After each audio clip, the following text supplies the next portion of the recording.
All right, I'd like to call the regular Board of Education meeting to order on Monday, February 25th, 2019. Please stand for the pledge. Pledge allegiance To the flag of the United States of America and to the republic for which it stands, one nation, under God, indivisible, with liberty and justice for all. Roll call, Kelly, please. Ms. Betterbit? Here. Mr. Case-Leal? Here. Ms. Flynn? Here. Mr. Rakowski? Here. Ms. Stadler? Here. Mr. Singh? Here. Mr. Wolf? Here. Ms. Hewer? Here. Mr. White? Present. Fire exits, Matt. Exits are in the back of the LGI. All right, tonight we have two workshops. The first workshop is going to be from our Director of Facilities, Anthony D'Amato.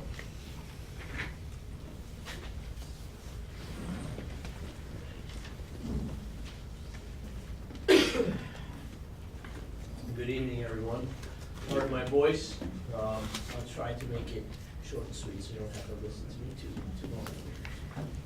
long. Start with the year in review. Start off by saying the budget is flat, so it's remaining the same from last year. So I want to talk about a little bit of accomplishments that we were able to do mostly over the summer.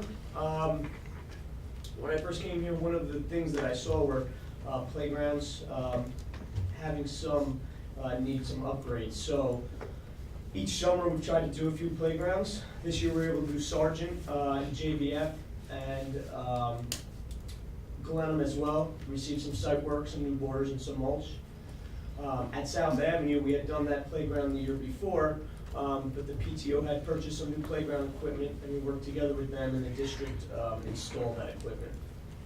Yeah. I have a question actually. So, so South Avenue, your budget versus the athletic budget, let's say for example, it's like the basketball court, right?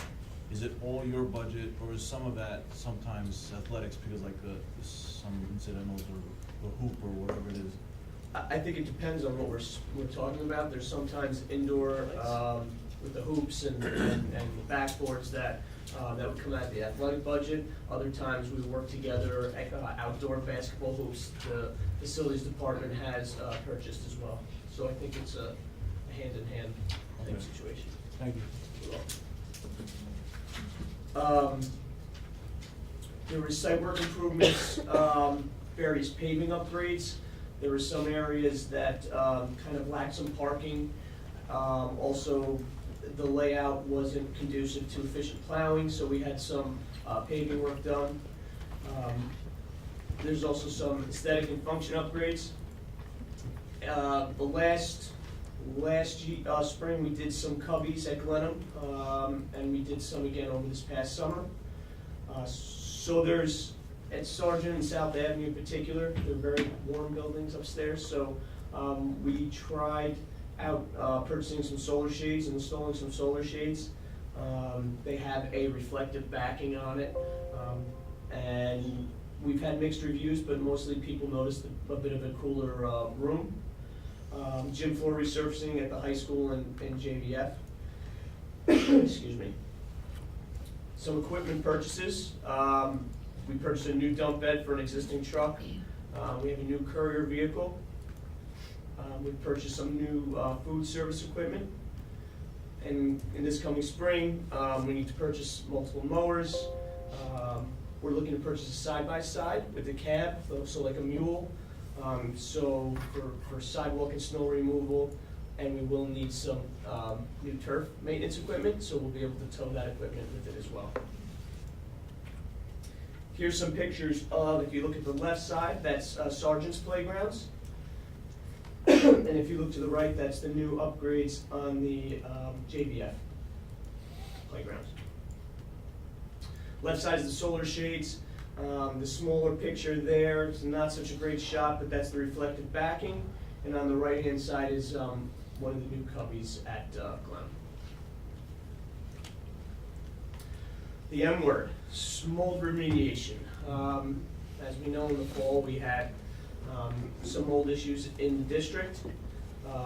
In the high school here, some of the areas that were affected were the C-wing science rooms, the D-wing, art and music rooms, the theater, and the library. And at JVF, rooms 6 through 12.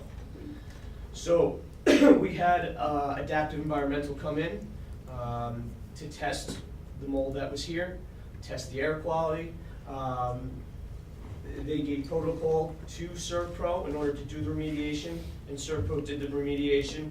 And throughout, Adaptive was monitoring to make sure air quality and everything was okay. So the remediation was done and we're in good shape. Is there any things, I don't know if you'll get down to it later, that we're looking to do in order to help prevent this Yes. upcoming summer? Yeah, so we've been looking into ways that we can adjust our controls on our AMS for the HVAC system in order to better dehumidify the air in this building in particular. So we're working with Train, some of their equipment's in here to go over some of that, so it doesn't happen again. Right, so there is belief that there can be adjustments to the control systems in order to be able to help, so it doesn't happen again this year? Yes, that's correct. Okay. Yes. Certainly in the near term, and then if there's other upgrades or modifications that are required, then we'll get some recommendations as well? Absolutely, yes.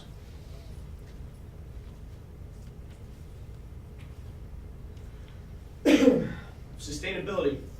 So this sustainability beginnings. We had an audit performed and a report provided by the New York State Pollution Prevention Institute. It was an audit done at Sargent Elementary and done mostly focused on recycling. But they gave us some ideas and the report was helpful. And Sargent Elementary PTO took the lead in recycling, and they worked together with Karen Pagano in the cafeteria to come up with ways to develop a recycling plan.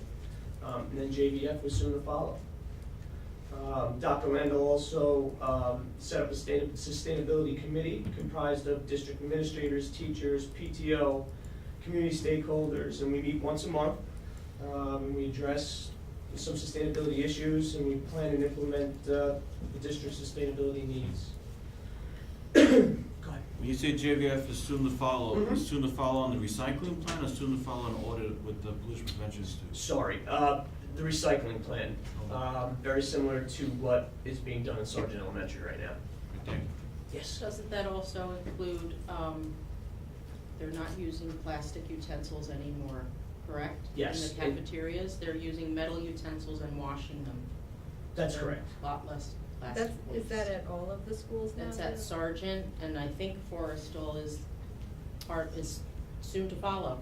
I think Forrestal may have already started, so Yeah. Karen needs to use the schools that have the dishwashers, so there's Right. only 3 of the 6 schools that have dishwashers. Right. The high school will be next after that. Does that also include the trays, changing the trays over from styrofoam to washable? Yeah, Yeah. yes. I believe they're ready Mhm. to, yeah. Okay. So it's the silverware, but it's also the trays, so Right. getting rid of the styrofoam in the 3 schools. Okay. So we need to make changes to the 3, 4 dishwashers? So it's either adding dishwashers, which would also mean some capital type of things, Right. because we'd have to do some work there, or change the type of tray to a more compostable tray. Oh, compostable, okay. Yeah, it's my understanding that some of the schools may have to be redesigned because current design doesn't fit washing machines. That's correct, because there were some capital improvements that have to go with it. I have another point to suggest on the same line.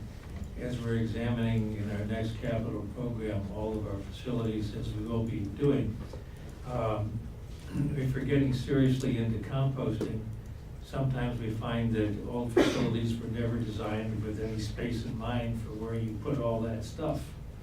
It was just like one spot for garbage and that's it. So we'd have to look at what kind of recycling and composting potentials there are in each of those facilities.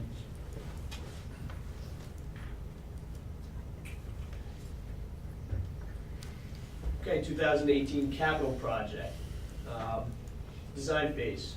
So the architects, engineers, construction management, and the district worked together to review priorities, and review priorities, and review priorities, and review priorities. And we came up with a design plan for the upcoming project. The final plans were sent up to SED for approval. They were approved and they issued building permits. We had the big bid documents opening last week, and the bids are going to be, we're open and they're going to be awarded. Future consideration, so future equipment needs, turf maintenance equipment. We're looking to get a new dump with a plow, a wide area mower for some more efficient mowing, a skid steer for larger in-house site work and snow removal, and also some food service kitchen equipment as well. So this, the new dump truck is, so I know we got a new truck last year, and I think you were getting a body, we got a body for it last year too, right? I don't know what it's No, called. that's correct, yeah, the dump body with the PT owner, so So you want another truck with a plow? yeah, so the reason why we would like to have another dump is for a long portion of time in the winter, one of our dumps is fully occupied with a sander and a salter, so it limits us to one dump truck. And so this would help, alleviate the need for extra. Excuse me. All right. So future considerations for sustainability. We're going to continue to work with the Sustainability Committee to implement a district-wide recycling program, and continued investigation of further energy performance options, such as established energy performance benchmarks in the district, possibility of LED, and maybe even some solar opportunity.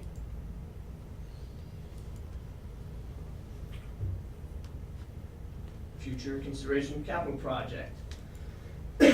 So this year, contracts will be awarded. Construction begin in the late spring, maybe sooner than later. Just to recap, of course, we're doing the turf field, upgrades to the science and home careers room at RMS, mechanical upgrades, and ADA and safety upgrades district-wide. 2020 capital project vote. We're already thinking of the future here. We'll be conducting a building condition survey in 2020 to identify current facility needs. And we will comprise a comprehensive capital project plan to bring to the voters. In December of 2020 is the plan. So the building condition survey, I think the last one was in 2015, and we're required to do them every 5 years. So that's why you see it on here for 2020. It's just the next time we have to do it, and that'll help build a basis for the project. Vote in 2020 with the implementation in the summer of 2022 is, I think, the current view, right? Okay.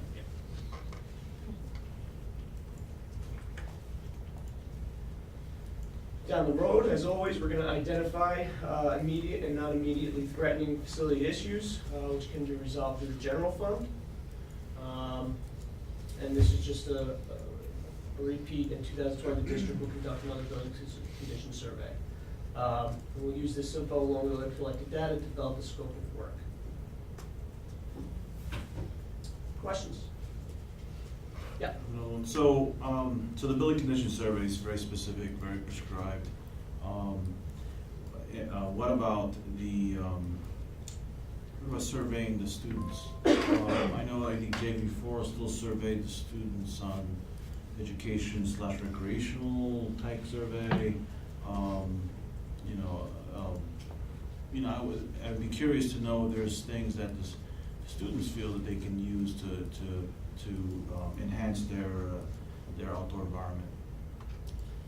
Yeah, I would assume that we would be able to ask faculty. They could speak for their students possibly. We would ask community members what they felt would be something the district needs to upgrade. So I think that the intent is to get data not just from the building condition survey, but from several different. Well, will that be a formal step or an informal step? I mean, I'd like to see a more formal, hey, here's a date, please let me know, or fill out this survey, have your students fill out your survey, or something like that. Or give it to delegate it to the PTOs to see if they wanna take Sure, I charge don't of have an that. answer to that, but I can find out. I can tell you that my son has regularly lobbied Anthony for a swimming pool. He has. At his school. At his So school. For if a we open pool. up this can of worms, we could, just be right. careful, because that wish list could get very big. And he's very mad that it hasn't happened yet, just. Well, I will say that, South Avenue is a very small piece of property with a very old building. So, maybe something, and I know, what's Mr. Glenn? Isn't it Glenn? He's their sergeant. The sergeant? Okay, so, Sergeant has some space, but, not all schools have equal space, so there is an equity issue with there as well. Obviously, we'd have to figure out if we can share services between the schools, but I don't know if that's a good idea or not. Well, I think at least in my experience of being on a PTO, is that often the PTOs they sort of have a little bit more of a plug, as do the building leaders, as does the building leadership. They're aware of what would be developmentally appropriate, what might be lacking, and they sort of, I know like one of the PTOs I was on, we had a Pinterest board where people would find ideas and put it there, we would share that information and then make those recommendations. So I don't know if I think when we go around to the schools, that often comes up, like things that people feel are lacking, and I agree, South is definitely, has regularly been an area of concern for, that's a different type of landscape than, Yeah. Well, the other building, schools. the building condition survey is what it is. It is surveying the facilities, all of our facilities, looking for, upgrades, repairs, improvements that are needed. But then, so that's one piece of what you would put into the capital plan. I know last time you would also get feedback from the administrators to say, Right. what curriculum, what are their, our goals going forward, and what facilities do we need to support that? So that would be also added in, what dishwashers or things like that we want to add in, so that would be on the table. And it's a great idea to then canvas, Push it out further. students and others to get the full comprehensive list, and then based on, the magnitude or the amount of money that we think is in the project, kind of bring it into the final plan. So that's a great thought to include student feedback too. Yeah. No pools. No more- Yeah, we may not be able to do pool, maybe one out of the 5. No, things we, we can do. I think he's mentioning a water park. It's a bit of an arms race. I'm just saying that 6-year-olds are not the best people to survey. Do we need It facilities? probably should be, Do we need facilities in, for supporting art or supporting whatever the curriculum or activities that we want to get into as part of the strategic planning, so. So the building condition survey looks at the existing buildings and requirements under state education law. That's not all that we do. We look at beyond that, what supports expansion, improvement to the academic offerings, and what the students experience. Yeah, and I just advocate for including the students, because they, I think we're doing it for them too, so. I know the pool thing. All right, thank you, Anthony. Thanks. All right, next presentation is about the capital project. We have Jeff and Phil. Come on up. Presenting or are they answering questions? Both. They're gonna present the capital project, the bids. I know, but just at the meeting the other night, I thought that we were gonna talk about it and then they were gonna answer questions, so it's fine. Just wanna make sure. That wasn't relayed to me. We do not have a presentation per se, but we are here to answer questions on your deliberations over the bid recommendations that UW Marks made on the bids that were received last week. So does any board members have questions? I think a summary would be good. Have you got a copy of the actual recommendation that we made? Yeah. Yeah, if you just walk us through high level, obviously we had the design, we had the bid specifications, it went out, you received a number of bids and you went through the, just a high level, Sure. how you went through it and how we came down to the list in front of us. Well, we all knew from probably 6-8 months ago, the budget was gonna be very tight. And the construction management firm, UW Marks, worked with Phil and his consultants to try to get the scope into something that would fit within the budget. came to a design that everybody agreed to. We let it out for bid. We got a fairly good response for this market for bid. The numbers were in line with the estimate, and the low bidders we checked with and verified that they're all capable, and they've got the entire scope for the project. So for when you say low bidders, have you worked with these companies before? Is there? Not all of them, but we have worked with some of them. We were able to check with other construction management firms, estimating firms, and owners, and things of that nature. Didn't find anything bad, or no skeletons in the closet that we could find. In order to not issue new contracts to the low bidders, you'd have to find something fairly substantial in the public bidding market, or they've defaulted on a public contract, something like that, based on that, their history that we could find. So you did due diligence and just looking at their history to see if there was anything outstanding, you didn't find anything there? That's correct. We've worked with a couple of the contractors, and all of the low bidders are well known in this area in terms of doing school work. And when you said you were surprised with the number of bidders in this market, is this market this year different? There's a lot of work out there right now, and bidders are very choosy as to what they'll go for. I think what helped us is the timing that helped the bid, looking for this summer's work, which was excellent, but that was planned by all of us at the facilities committee meetings and my meetings with the architect. We tried to hit January, February for a bidding period, which is, based on our history, it's the best time to bid. Contractors looking to book work for the summer. So I think that helped out. And, we've had some schools where some of the primes, we didn't get any bids, GCs especially. Yeah. Okay, so like we talked about, we did some expediting just to make sure that we were gonna hit this time period, so it sounds like it benefited us Absolutely. in the selection of the bids that we got. Do we have controls in place to avoid cost overruns? I mean, that's gonna be a concern to the taxpayers. Well, control is a subjective word. Usually we try to make sure the bid documents are fairly tight, what we call tight. The scope is well known and understood and clearly depicted in the drawings and specifications, and we think we're there. We've reviewed Phil's work and met numerous times on the scopes and things like that. I don't think there's any holes there. That's not to say we won't find anything once we tear buildings apart, but I think we're in a good starting spot. I think we've done a few things. I think, from the facilities committee's point of view, is a single point of accountability on the, communication, as Anthony D'Amato is the district's point of contact. And we have UW Marks will be our construction superintendents. Be on site full time. To be on site full-time, managing the work, and certainly the interface and the flow of work between the different GCs. Another good thing that is really important is that for the turf field, it's all bid together. So there's the group that is actually developing the field and digging and laying the underlayment and drainage. Is working with the turf manufacturer that's actually going to be installing it. Because if you have two separate companies that are not tied together, then one's delaying the other, and one may not be giving the right spec to the for the turf people. So you get, it's a huge gap that could lead to extra delays. But having it all together actually will help in that realm. So the turf field will be, and the lights will be part of the cooperative, which we'll ask the board to approve at a future meeting, probably the next meeting. These were the bids, and then the turf is to come second through the cooperative.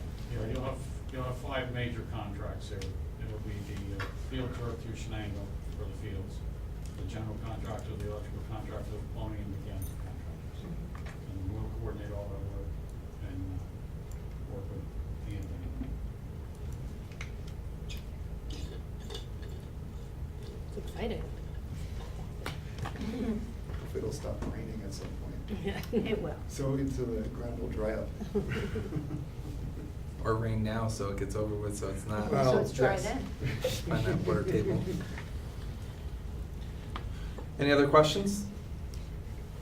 Thank you, guys. You guys have been an intricate part of the Facilities and Operations Committee, and your input has been valuable, so we do appreciate it. And you guys come numerous times, every meeting, I think, Phil, you've been at, and the late nights, so we do appreciate it. Thank you very much. Thank you. Yes. Yeah, thank you very much.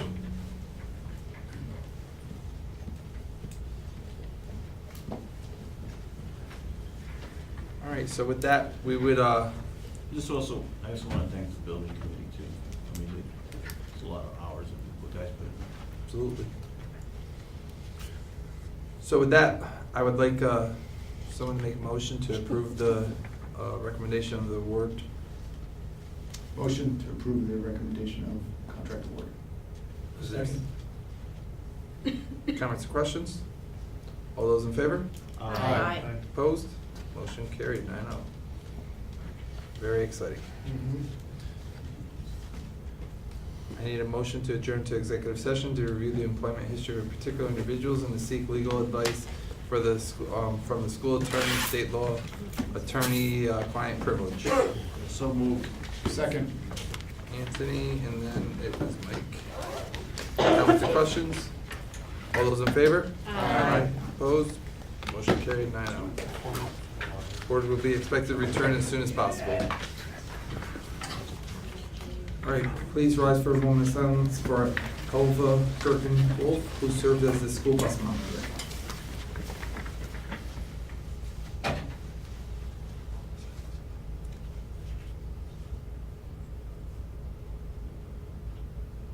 Thank you. All right, reviewing the agenda, we do not have any additions or corrections to the agenda. Are there any student or school presentations? Seeing none, any parent groups? Seeing none, no one signed up for open to the public. Would anybody like to address the public? Address the board, thank you. The superintendent's report?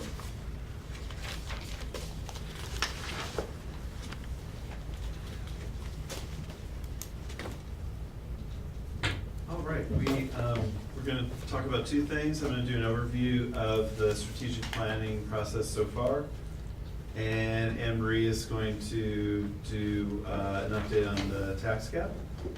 So you've seen most of these slides before, and but these are just kind of the highlights of what we've come up with. We've been working on this since the fall. We've had a group of teachers, parents, community members, administrators, other staff be a part of this process. We've tried to gather a lot of input in a lot of different ways. And so just to review some of the highlights here, we have our mission statement: to prepare every student for learning, life, and work beyond school. And then we have the belief statements. And I talked about this at a previous meeting. We came up with some belief statements that we think really take that mission for our district and provide a really clear path or banks to the river, I guess, for everything that we do. And so these belief statements and this mission statement are going to guide all the work of this plan. So I'll read the belief statements. In pursuing this mission as a district, we believe the diversity of our community is a strength. We believe in providing an equitable education for all students, regardless of race, ethnicity, class, disability, gender identity, or sexuality. And we believe a culture of care, including ensuring a safe and supportive emotional environment for all, will help ensure the wellness of the entire school community. So, in a few weeks, I'll be doing some more presentations on this. And I will not have slides that have 500 words on them, but I have it for you guys. Sorry. And so for this thing that we've come up with, the strategic plan, the strategic coherence plan, one of the main things that we've been able to do is to decide on skills and abilities that we want all of our graduates to have when they leave our district. And I'm really excited to have this. I've actually never worked in a district that did this work. And this, we feel the strategic coherence plan, the mission statement, the belief statements, the skills and abilities, and the attributes on the next slide are going to provide the foundation for all of our work and direction moving forward.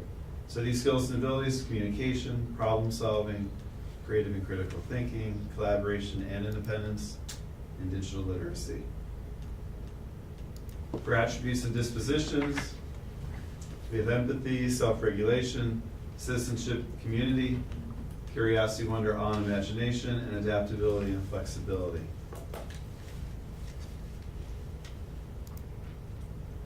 So then, and this is sort of the launching pad for the next phase of the planning process.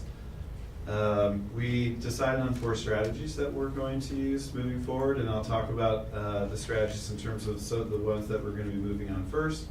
But one is to revise and realign our district curriculum maps, so they focus on those skills and attributes that we came up with. Really key one is professional development, which is strategy 2, that supports the mission and our skills and attributes. Strategy 3 is important because it's developing an assessment philosophy that actually helps you measure those things, which is not an easy thing to do, but probably one of the most important. And then the last one, create a common definition and indicators of success for rigorous student engagement and productive learning practices. So we're going to be spending some time right away on some of these. We're already creating some professional development. We haven't quite ironed it out, but we've created some professional development this summer on creating a common definition and indicators of success for engagement, for student engagement. And we are also really working on a professional development plan, and we're beginning that revision of our curriculum maps as well. Once we get a little bit deeper into that, we'll really start taking a look at the assessment piece, especially in regards, we're always trying to revise and refine our assessments, but especially in regards to measuring aspects of this plan. So this is the part that I just wanted to take more of a moment, because this is a little bit new. Obviously, we're going to put this part of the strategic plan on the website, and I'm going to be doing a number of different things to try to really get the word out. And so I say March, April, May, because I'm going to be doing a series of meetings. But in March, April, May, I'm going to be doing PTO meetings and community forums where I'll be talking about the plan and also talking about our action steps. So in March, I have most of those PTO meetings scheduled. I'm just working on a couple more. In March, I'll be focusing on this part of it. We'll be using a lot of examples from schools that we're already doing to show us kind of where we are currently and where we want to go. And then in April and May, when we decide on the action steps, we'll be doing another round of meetings and community forums to talk about next steps for the plan. One thing that we started the last couple of weeks have blended a little bit together with all the weather fun we've been having, but one thing we started last week was student focus groups, or I started doing student focus groups. And so I'll be meeting with groups of students from 5th grade all the way through 12th grade and 5th grade in each of our elementary schools.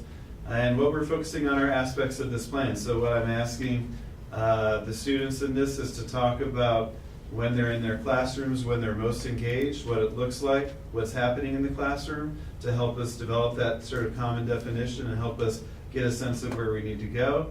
And I'm also asking them, the next part of that is we have a budget coming up. What are some things that concern you about the budget process? And already the conversations have been rich. I think I have 2 more tomorrow here at the high school. And so over the next month or 2, I'll be meeting with probably about 100 to 150 students just to talk about the plan, especially student engagement, and then also the budget process. March 8th, we have a professional learning day with our staff. And at that, I'll be taking the first about half an hour to 40 minutes to talk about where we are with the strategic plan. And then I'll do some follow-up after that kickoff with our staff. I'll do kind of a similar thing that I'm doing with students. I'll have teacher focus groups that I'll be meeting just to get a little bit more in-depth and to talk about student engagement and parts of the plan with them too. The key date for us is March 25th. March 25th is a board meeting. At that board meeting, we will have the action plan. We're going to go for a 3-year plan, and the action plan will focus on those strategies that I have listed in a previous slide. We'll also break it down into kind of what it means in terms of upcoming school budgets, upcoming professional development we're planning, programming, things we want to implement, ways it ties into the capital plan. So this part that we're asking the board to take a look at and to possibly adopt tonight, I kind of consider the foundation, and the action plan will be coming next month. What I'm looking into for the action plan part is I have I've been doing this for a while, and I've also been looking at a lot of other districts that do this, and a lot of districts, not to be critical, but a lot of districts have very basic sort of action plans that look like just, text boxes on a Word document. And I'm talking with a couple different software companies, nothing huge, but to have a way to work with a company to create sort of a dashboard for our strategic plan, one that both helps us internally project manage the work we're doing, which I think is needed, and also to externally have a public part that the public can go on our website, take a look at, and kind of see where we are in the implementation of different parts of the plan. I've had a couple meetings, unfortunately, canceled for either weather reasons or illness reasons on the other side, but I'm talking with 2 or 3 companies about ways to just sort of project manage. Again, it's not a huge initiative, but I want something that helps us project manage internally, and I also want something that the public can see in sort of a dashboard sort of thing. So my goal for that is to have that up and going this summer. What you learned earlier today about we have another capital project coming, hopefully to a vote December of 2020, to be built or constructed in the year 2022, and we see that as kind of a key time to incorporate some of our thinking with the strategic plan. Excuse me. We also see a lot of programming we want to do in the district. We're really looking a lot at the secondary level right now. We feel like we've done a lot of either class size reduction or adding a program at the elementary level. We're taking a really clear look at the secondary level, especially Beacon High School right now. And so at March 25th, that'll be part of the 3-year planning that we share with the board. And Anne-Marie, when's the budget adoption date from the board? It's the second meeting in April. Okay, so the plan is that you have that action plan a little bit before March 25th. We have good conversation about it either on March 25th or at the first April meeting, and that becomes at least the next year part. It becomes part of our budget for next year and part of the 3-year planning that we've really been trying to do. So there's a lot of moving parts to this. Probably not doing it justice, but we're doing a huge focus on professional development right now. We're doing a really huge focus on programming in the district that we think gets at this student engagement and gets at those skills and attributes that are part of the plan. And then another part that I think is obviously really key is going back to the belief statements. And so the culture of care, the belief statement that says, we in the district need to have a culture of care. We have some next steps happening with that on March 8th. We have a group of elementary teachers getting a day training in responsive classroom. I have a lot of experience with that. Went back when I was a principal. They offer really high quality professional development that helps shift the culture of the classroom to create a really positive climate that focuses on relationships and just productive work. And so our hope is that that's a successful offering, and that then we are able to offer summer PD for a larger group of teachers, either a 4-day training or 1-day training, depending on what teachers can commit to. Also on March 8th, we have our middle school teachers receiving an introductory training in restorative practices. We did the high school teachers with the same folks, the people from Duchess Mediation. We did the high school teachers back in November. We're doing the middle school on March 8th.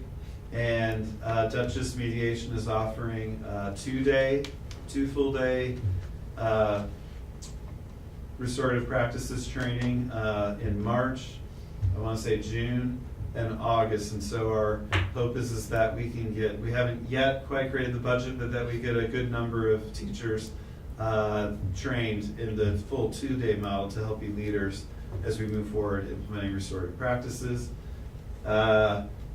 This summer we're looking to do professional development, 2-day professional development that's kind of like a student engagement institute. Our hope is that we can have probably about 40 teachers at that. We want teachers from pre-K all the way through high school, And again, the focus on that will be teachers looking at their current practices and ways to bring the level of engagement higher than they're currently doing. So it takes some honest reflection, but we started that process a little bit with our administrators last summer with a consultant, and our hope is that we can bring that consultant or a different consultant back to do that similar work.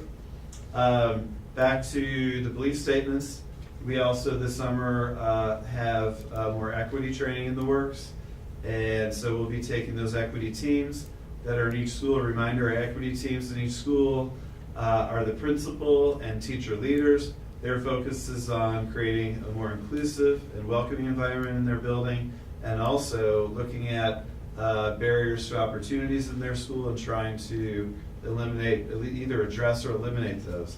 And so we're going to be doing more summer training. We're hoping to do a 2-day summer training for these equity teams this upcoming summer with all of our administrators as well, and to keep moving that work forward.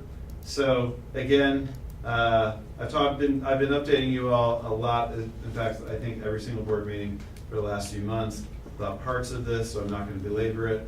We're very excited to have this part completed. We're also very excited to have that action plan completed by March 25th too, because that's where things really start happening. So I don't know if we want to just have Anne-Marie do the tax cap thing and then do a discussion, or do we want to do Q&A? We could do the tax cap and then we'll come Okay. on our unfinished business. Okay. Anne-Marie, I have no way to. Oh, there it is. Okay. Yep. Okay. There's only one slide.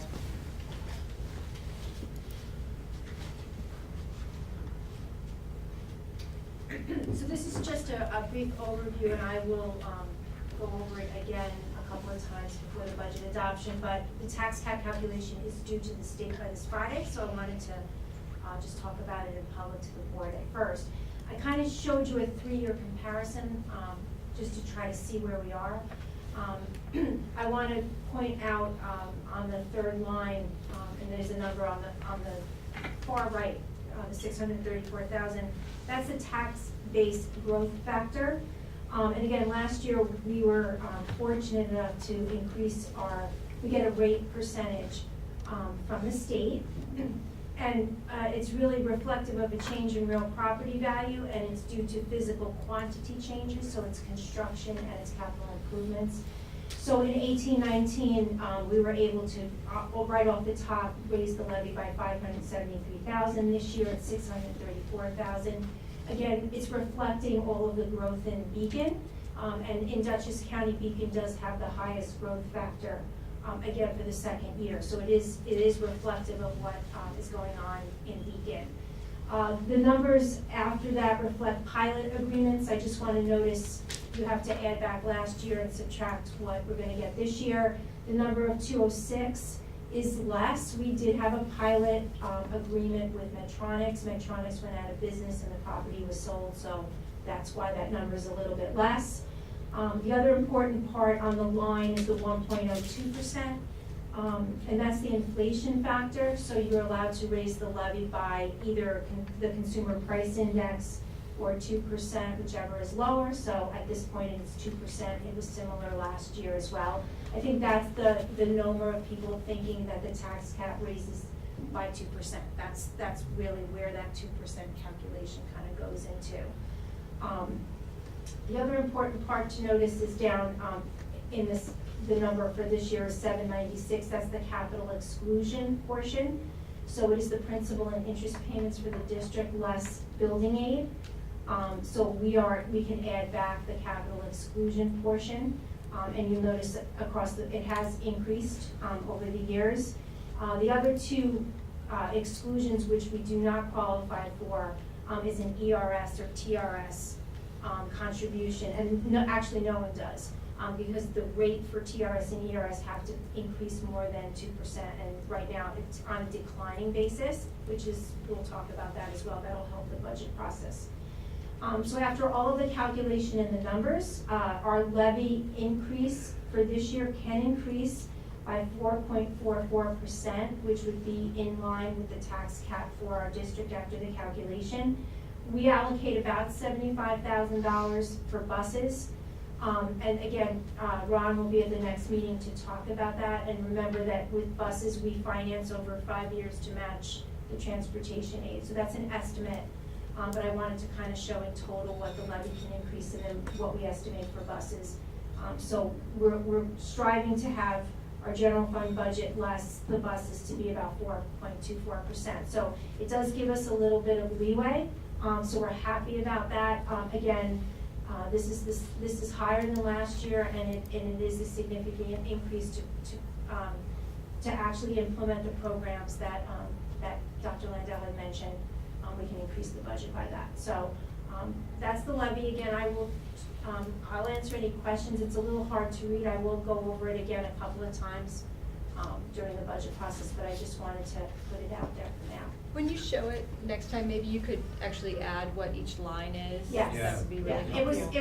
It was and I agree. I usually do it for 1 year. I wanted to kind of show a comparison. It's great to see the comparison as well. So, but I will add the titles in there, yes. So we see a 1.02, that's your 2% nominal and the limit. Right. So if it were actual at the rate of inflation as the calculation is done for that reference period that's embodied in the law for each year, do you happen to know what that would have been? If it was just the 2% and we didn't have the tax-based growth factor, No, I mean, if the 2% is a fiat it's a cap. portion of the tax cap calculation. It's just like one of the percentages in there. I think Craig is saying it's either 2%, it's the lower of 2% or. So CPI was about 2.1, 2.2. Yeah, that's what he Okay. said. So it wasn't that much different. But it illustrates the principle that we now have had a year of inflation that was greater than the 2%.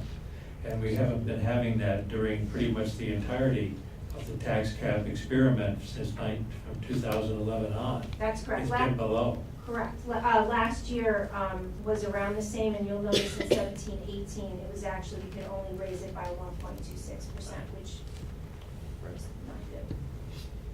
So I just wanted to present it. We will file it. It will go to the controller's office, and again, I'll talk about it. I will add the titles again. I couldn't compress that much in the slide, but I'll put it back more towards this current year. This, of course, is all aside from the question of state aid. This is just our levy. Correct. As we go forward, I'll talk about what our projections are for revenue as we finalize the budget, because we basically have to pay for it through the state aid. But this tax cap pretty much tells you as the highest amount that we can raise the levy. Could you, when you get this with labels, could you email this to us? I can. I would love to see it. Yep, I can do that. Thank you. Actually, you know what? It will be easier. I have it on Excel. This had to be on PowerPoint, so I'd be more than happy to Great. do that. That'd be amazing. Thank you. Sure. Is there any questions? We good? Thank you. Okay. Good news. All right, so we added in unfinished business, the document of the strategic plan to adopt as a board. So I need a motion to adopt the strategic plan, action plan. So moved. Is there a second? Second. Comments or questions? Is it complete? This is This not part the is, action yes. plan. Say that again, Matt? The committees are done, the committee is done meeting, and this is what the committee came up with, and, I mean, now there's still implementation by the district, but this is, the committee work is done. You're going to want an action plan that's, that you're able to make shifts with, depending on either resources, changes in best practice, or what have you. But this part is the part that we need to be the foundation of the work. And so this is the part we have for adoption tonight. It's the coherence, with the emphasis on the coherence part of it. So yes, this part is done. I think the reference was to the action plan, but that's a separate thing that is not yet completed, right? Right. So we should be talking about the strategic plan. Do we need to define that a little more specifically, or it's what's before us? I'm It's just, plan draft. I'm just bringing the action plan part of it to you next month. Yeah. So I think it's the language that I use, so it's Beacon City School District would adopt the strategic plan and take out the word action plan. And Meredith, you still move it? Laura, you still second? Any other comments or questions? All those in favor? Aye. Opposed? Motion carried 9-0. I have a quick question, out of order, but it would have been just for Matt, for his presentation. When, for our professional development for the restorative practices, is there any documentation that we could have access to see, like PowerPoint presentations or Yeah. things like that? Yeah. I would love to see some of that. Yep, I'm looking at Eric. And so you know, I realize the March 8th Professional Learning Day is before our next board meeting, so we provide you with the whole packet of offerings for that day, so you can look at all that like we did in November. And yeah, we will share what they do, and I'm not sure I think we're working on having some teachers go to the March training up at the Mediation Center as well, so we can provide their content for that day too. The Mediation Center also has a pretty comprehensive website you can look through, and they describe their approach, and Great. it's consistent with best practices. They offer support and engagement on an ongoing basis for anyone who does the training, so that they can sort of bring things that they're encountering to professionals to help them work out those issues. And we also use them from time to time just for assistance with mediation issues that we feel like an outside person would help. So. All right. Committee reports, including board comments. Noah, any? All right. So this Thursday, the high school is trying something new. They have an 8th grade, well, it's for the 8th graders, but it's for their 9th grade year next year. They have an orientation here. So pretty much, it's gonna be like the August one that we do. Each club or sport team will have a table outside, and kids can go through and ask questions about that. But they're also doing a presentation to kick off the evening. I'll be speaking. Some class presidents will be speaking, and it's going to be kind of like a Q&A panel Mr. Soto is putting together. So like any parents or students can ask current students about the high school. So that should be fun to see. When is that? This Thursday. Thursday. At what time? I think it begins at 6. And so that would be fun. It's, last year in August, it's rushed to try to get all the information out and sign everyone up for a club. So hopefully doing it now will help alleviate that a little bit. No, I'll be honest, they're still pushing that. So 9th graders and 10th graders have had presentations this week about how to use it. It's trying to be pushed a lot more. I know I used it a little bit, but they're really trying to get a lot of just for them to use it for everything, transcripts, college. So they're really pushing that right now. I was able to talk with people that have been taking our new classes that we added this year. So field bio lab is an elective, guitar is an elective, and AP environmental, and a lot of people are really liking especially field bio lab, guitar. I know all the 2 electives have been really popular among students. AP environmental is going well. Like the class was full in the beginning of the year, and they're still up in the high 20s, and so I know a lot of students are really enjoying the more AP classes and what's to come as far as dual enrollment with Dutches and AP classes in the future. Thank you. Great job, Noah. Thank you.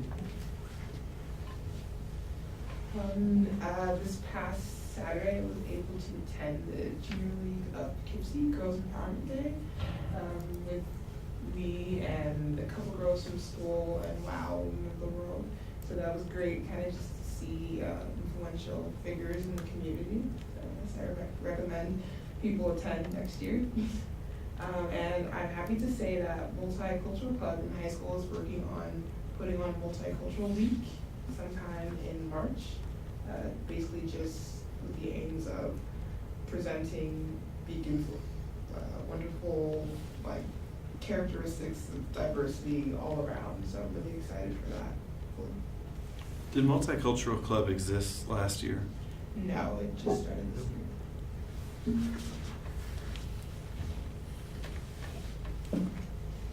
Thank you. James? Yep. I just want to say, tomorrow night, we have our, we're doing back-to-back policy committee meetings and diversity meeting, starting at 7 p.m. Policy will be at 7, the diversity will follow at 15. And that's all I have. Great, thank you. Alyssa? I don't have a comment tonight, thank you. Michael? I just want to, we talked earlier about the capital projects, so I don't need to go into that. And really just, thank everybody for the support and look forward to getting that project going. And we are going to be putting together, the beginnings of the next capital project, so we'll continue to work on that. And then, like Anthony D'Amato said, we're working on making sure that that all the controls in the high school for the HVAC are correct, so it does not, we don't have those issues again this year. So a lot of good work with training in order to try to get that settled out. Sounds like we're having success now. The next facilities meeting is March 13th. Anthony? Good evening. I just want to make a couple comments. We do have a diversity committee, just like James said, tomorrow night. And obviously there's the Highland Currents article that came out in terms of performance of minority students.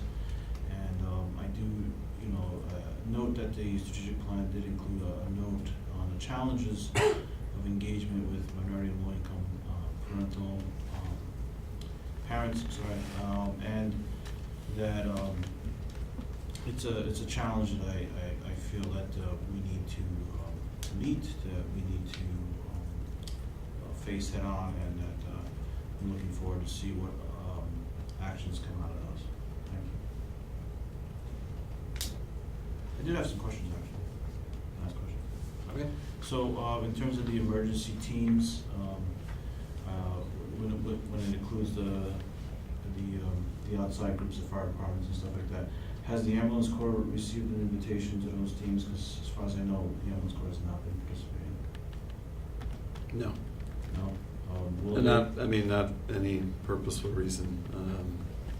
I haven't thought to ask, so I can't. Okay, all right.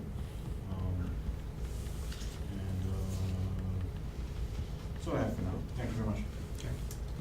No comments, just the sustainability committee's meeting tomorrow night at 6? Oh, Wednesday, sorry, Wednesday, the 27th At 6. 6 p.m. Wednesday? Yes.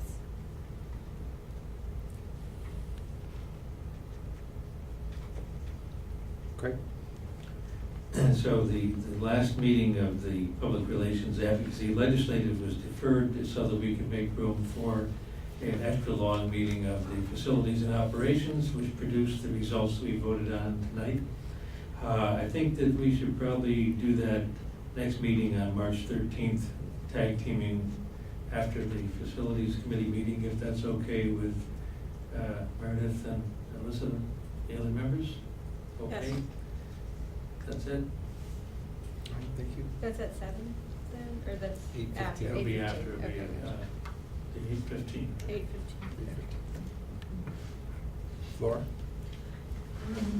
Just that the Wellness Committee meeting is next Wednesday, March 6th, 4 to 5 p.m. at Beacon High School. And also this Friday is the Family Fitness Fun Night. That's a free event at Rombout, 6 to 8. 6 to 8 p.m. for students K through 8. And I noticed it wasn't on the district calendar. Can we get it put on there? Yeah, we'll get it up. That's at the high school? No, it's at Rombout Middle School. Did I say it was at high school? Yeah, no, you didn't, you said it was at Rombout, but that would be a change of venue of where it's been in the past, so that's Yeah. something to make sure that People know. communications, Yeah. people know. And what ages did you say that was for? K through 8. Super fun. Yeah. Yes, please come. Should put that to you. Thank you. Meredith?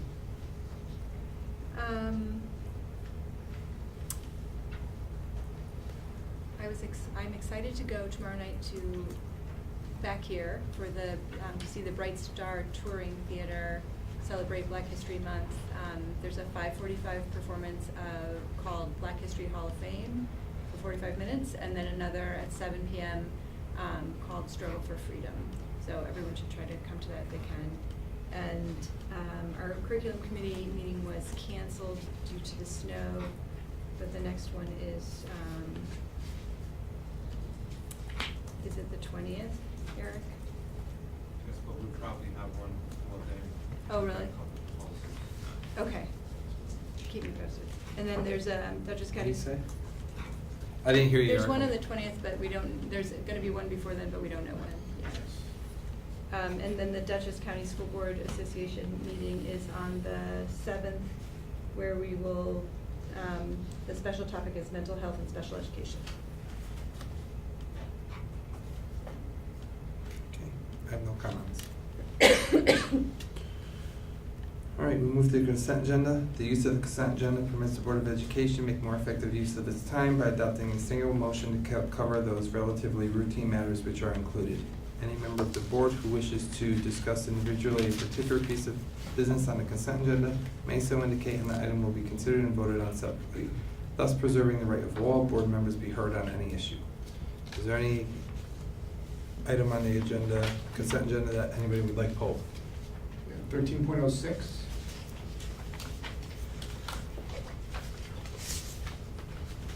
Any others? I'm going to pull 13.03 F3.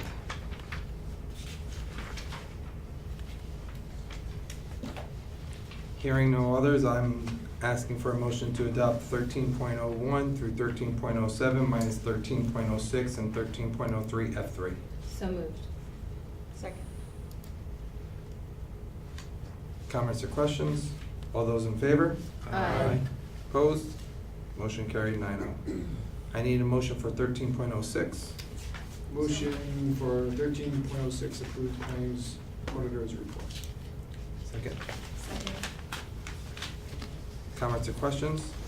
I do have one question on claims audit dated February 19th. There's a, let's see, on page 2, there is a check number 30997 for Island Pump and Tank Corp., $10,593. So just wondering what work that was for. So, we had a lightning strike to the bus garage, which kind of knocked out our fuel monitoring system. So that is the cost to repair it. We also did receive insurance proceeds, less the deductible, but that will not be reflected in the warrant because that has to be reported as revenue. Okay. But that is the expenditure that we had to pay. So it was covered, but it has to be recorded a little differently. So the fuel monitoring at the bus? At the bus garage. Okay, we saw, it's a, Mr. Mackey showed us, talked about that when we were visiting, so. Correct, and Okay. we're required to keep all of that information too. All right, good, thank you. You're welcome. Any other questions? All those in favor? Aye. Opposed? Motion carried 9-0. I need a motion for 13.03 F3. So moved. Is there a second? Comments or questions? Hearing none. All those in favor? Aye. Opposed? And I abstain, 8-0. I need a motion to adjourn the meeting. Motion to adjourn the meeting. Second.